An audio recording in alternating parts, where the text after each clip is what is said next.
کہ کوئی آپ کی آواز نہیں سن رہا تھا۔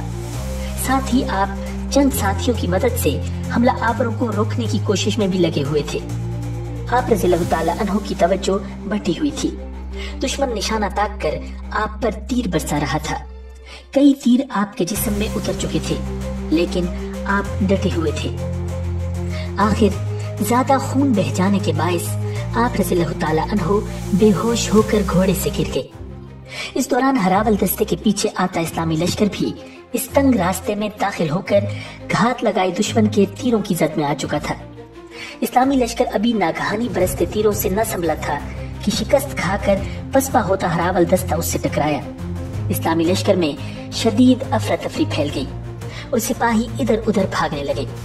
اس وقت اگر کوئی میدان جنگ میں ثابت قدم تھا تو وہ جناب رسول اللہ صلی اللہ علیہ وسلم خود تھے، اور ان کے چند جانثار صحابہ کرام جن میں حضرت ابو بکر صدیق رضی اللہ تعالیٰ عنہ، حضرت عمر رضی اللہ تعالیٰ عنہ، حضرت علی رضی اللہ تعالیٰ عنہ اور حضرت عباس رضی اللہ تعالیٰ عنہ شامل تھے۔ اس وقت چند مسلمان سپاہی بھاگ رہے تھے اور دشمن ان کا تعاقب کر رہا تھا۔ اس نازک موقع پر حضرت علی رضی اللہ تعالیٰ عنہ نے کمال جرأت سے کام لیتے ہوئے حملہ آور دستے کے سالار کو مار گرایا۔ کئی دوسرے صحابہ بھی پلٹ کر اس دستے پر ٹوٹ پڑے۔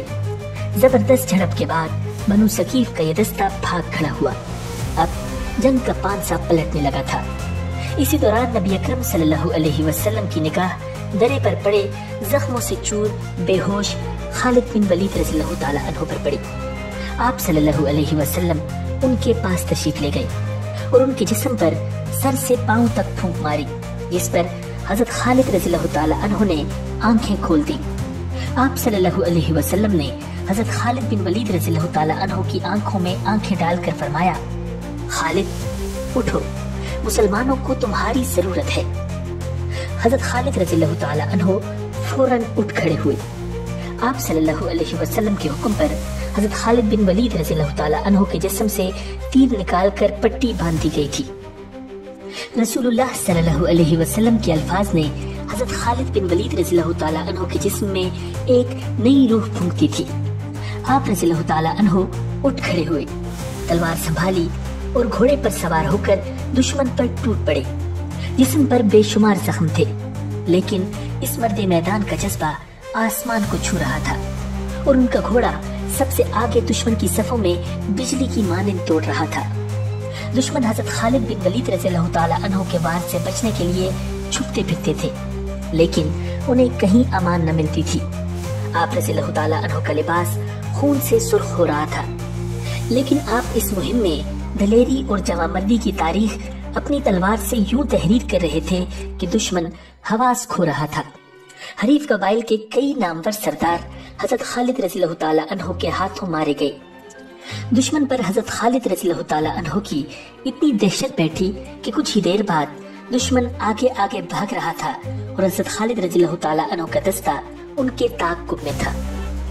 ناظرین، یہ نومبر 630 عیسوی کی بات ہے۔ 30,000 فوجیوں پر مشتمل اسلامی لشکر سرور دو عالم صلی اللہ علیہ وسلم کی قیادت میں مشہور شہنشاہ ہرقل کی سرکوبی کے لیے شام کے سرحدی مقام تبوک میں خیمہ زن تھا۔ رومی بادشاہ ہرقل 40,000 افواج کے ساتھ اسلامی سلطنت پر فیصلہ کن حملہ کے لیے سوچ رہا تھا۔ تبوک میں اسلامی لشکر کی خبر پا کر پریشان ہو گیا۔ جب اسے یہ اطلاع ملی کہ اسلامی لشکر کی قیادت خود رسول اللہ صلی اللہ علیہ وسلم فرما رہے ہیں تو مارے خوف کے اس کے اعصاب جواب دے گئے۔ یوں رومی لشکر بغیر لڑے ہی اندرون ملک میں بکھر گیا۔ رومی لشکر کے فرار سے گرد و نواح کے غیر مسلم سرداروں اور قبائل پر اسلامی لشکر کی دھاک بیٹھ گئی، اور وہ نبی اکرم صلی اللہ علیہ وسلم کی خدمت میں حاضر ہو کر اپنی اطاعت و فرما برداری کا یقین دلانے لگے۔ دومت الجندل کا حاکم عقیدر بن عبد المالک بہت ہی مغرور اور بد دماغ شخص تھا۔ اس نے نہ صرف بارگاہ رسالت میں حاضری نہیں دی بلکہ آپ صلی اللہ علیہ وسلم کو دشمنی کا پیغام بھیجا۔ رسول اللہ صلی اللہ علیہ وسلم نے اس گستاخ کی سرکوبی کے لیے حضرت خالد بن ولید رضی اللہ تعالیٰ عنہ کو منتخب کیا، ساتھ ہی انہیں ہدایت فرمائی کہ عقیدر کو زندہ پکڑ کر لانا ہے۔ حضرت خالد بن ولید رضی اللہ تعالیٰ عنہ فرمان نبوی کی تعمیل میں